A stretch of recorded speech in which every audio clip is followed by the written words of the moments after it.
Greetings. This is a critical analysis of Brother Ken Franklin's campaign literature that he posted online. My name is Brother Eric. I'm a local 308 Union steward, also known as the Boogeyman, also a delegate. I attend the meetings. I was at almost every single meeting when he was in his second term. Have worked with him, had conversations with him, debates, etc. Vote yes. I say vote no. I am encouraging people to vote for Pennie McCoach. I know a lot of people want me to run. That's fine. I think that's great. You want to nominate me? Go ahead. In my department, the repairers want me to go for executive board.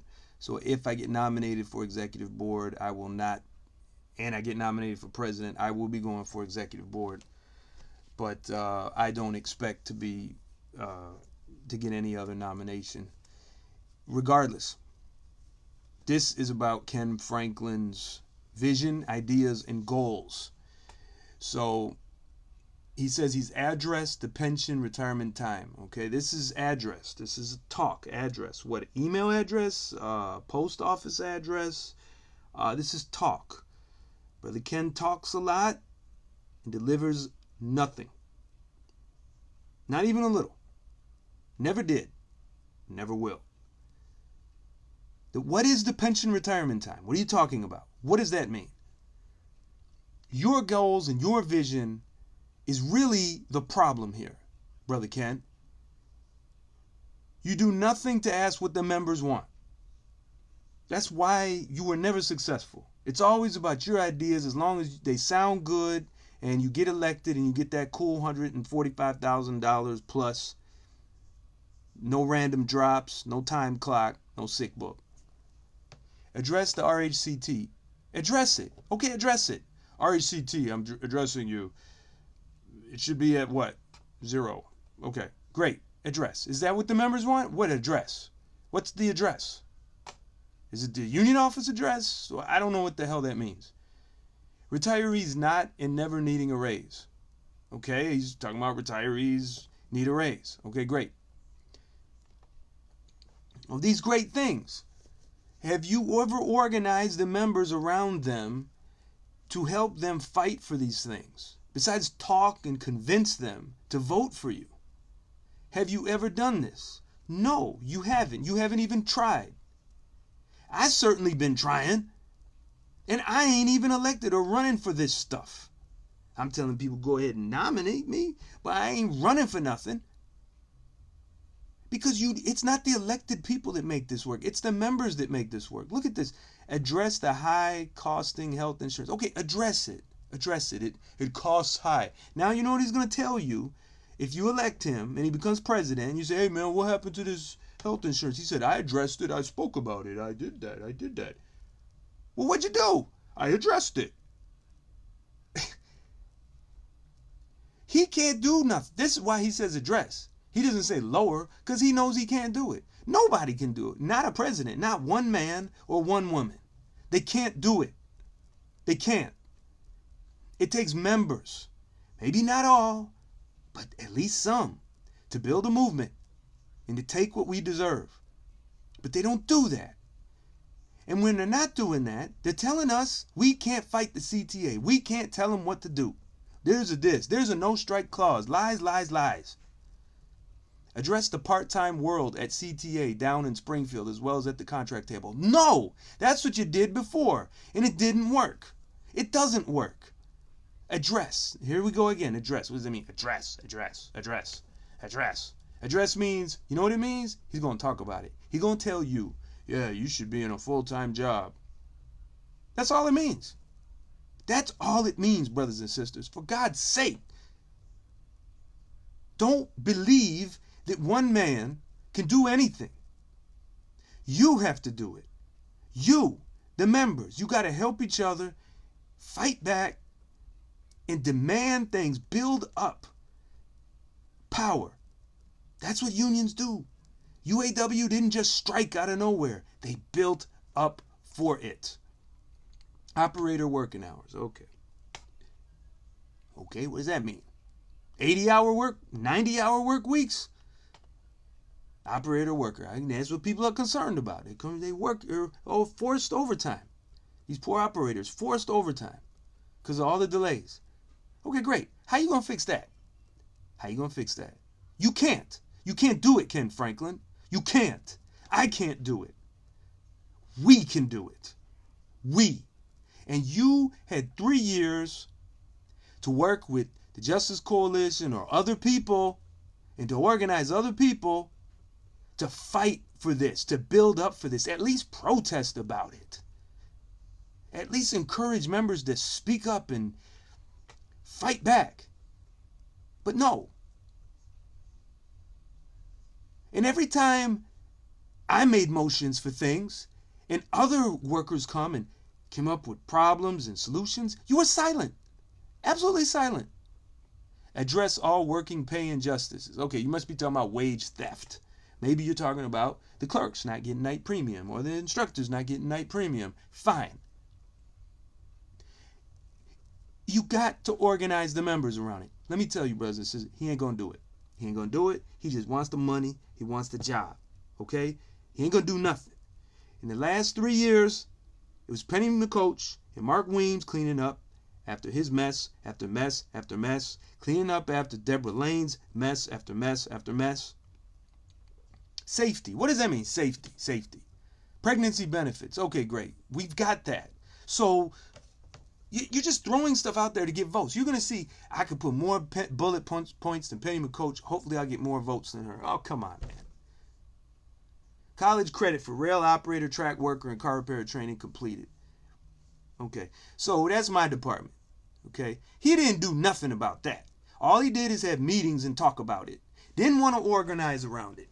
Even when we were doing a contract campaign, brothers and sisters, you know what he told me when I said, hey, man, I got to go to the shop. Talk to the shop worker. He said, no, don't go there. I went there anyways. You know, I mean, it's ridiculous. He ain't never had no, he said he respect us and he say he didn't. Okay? And frankly, I don't think any officials respect us in maintenance. But, you know, this is all BS. First ever membership annual approved budget to help guide annual spending. Well, when I was here, I never saw nothing about that. Absolutely nothing. Let me zoom out. Review of the best location for our union headquarters to produce and afford more engagement. Okay. Okay, so you got us this big money pit on Western. Okay. Now you're saying we're going to get another one. Okay, all right. So you're going to review the best location. A review? Who's going to review this? Are the members going to do it? Are you going to include us in anything, or are you going to make the decision?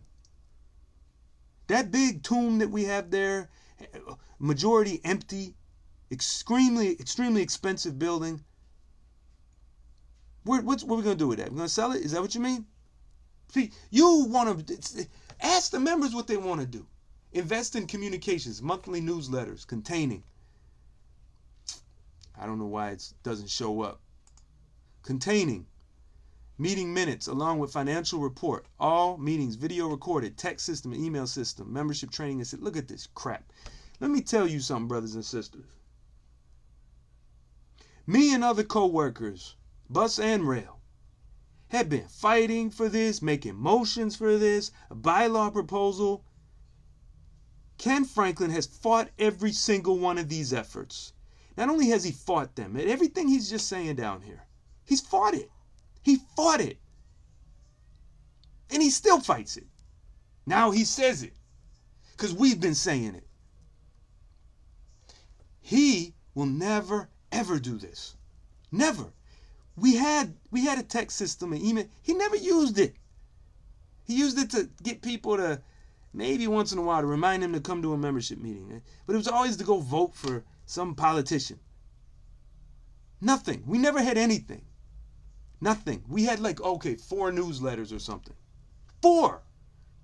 It was hardly anything. In the Justice Coalition, man, we did, as volunteers, dozens of newsletters. Membership training, assistance, and solidarity. What? He had one steward class. One. And I know I couldn't stay for the whole thing. I had to drop out because I had to work. You know, one. He's not going to do it. He's got a picture of Brandon Johnson when he was working for CTU. So what? Who cares? Who cares? He's our boss. You're standing with our boss. It's this mayor of the city of Chicago is our boss. So what? Why you should vote. I'm saying why you should not vote. Got rid of 1 million annual law firm practice. Well, now we got a 100,000 lawyer that you can't even talk to. She don't even want to talk to the members, and all she does is make deals to help the CTA save money on people who are unjustly fired. It's disgusting. We use 2 million and 500,000 that we're already collecting better. All right, whatever. Purchased the first building. Now you're talking about getting rid of the building. But now you're saying you purchased the first building with a monthly lease. Paid off 700,000 in debt. Okay. Yeah. You can thank the vice presidents for this money stuff, okay? That's Pennie McCoach, Mark Weems. Despite any disagreements that we may have, me, Mark, and Pennie, I'm just telling you, they're the ones that cleaned up all of this stuff, that made it so that the union officers dealt with grievances as opposed to just dumping everything to lawyers and arbitrators.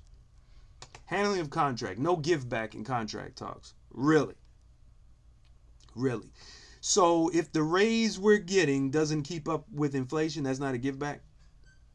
And you're going to raise union dues, especially on the part-timers. Okay. Actually took members to contract meetings and plans to expand to all classifications. Did they have a say, though? Did the members have a say? Because the contract still sucks. Plan to expand to all classifications. Okay. Right. You didn't do that before, though. All you did was talk about it. Just like you're doing now. Talk, talk, talk, talk, talk. Strike education meetings. Oh, my God. Brothers and sisters, this man is so afraid of striking. He's so afraid of talking about striking that every time members made motions for actions and protests or strikes, he ruled them out of order, or he did not allow the seconded motions to be voted on. In fact, the past 3 years under Eric Dixon's regime, Ken Franklin has not supported one single strike motion. He has not supported any. Even one of his fellow terminal supervisors who brought up such a motion, he did not support it. Contract proposal meetings. Okay, that's what he did before. It was nice, okay? I'll give him a little credit, but otherwise it was kind of useless. I know there were things that I brought up, like family health insurance for flagmen that went up in there, but I'm going to tell you about those meetings. You know who ran those meetings? Mark Weems. Vice President, Mark Weems. You know who managed all the type? The man who typed everything we said in these meetings? I went to all of them in Ken Franklin's time. I didn't go to them with Dixon because I was on midnights, but I went to all of them. You know who organized all that? You know who put everything together? Mark Weems.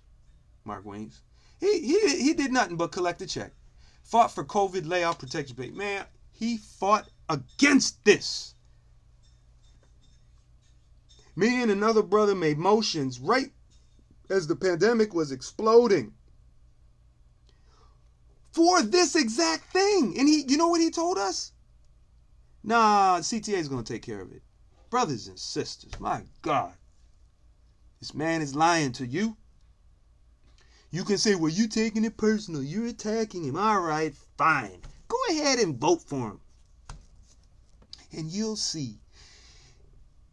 If you give him a third chance to do this, you will see exactly what I'm saying. You will see.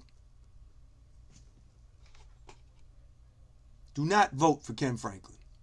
Vote no. I would rather you vote for a freaking gerbil than this man. Peace.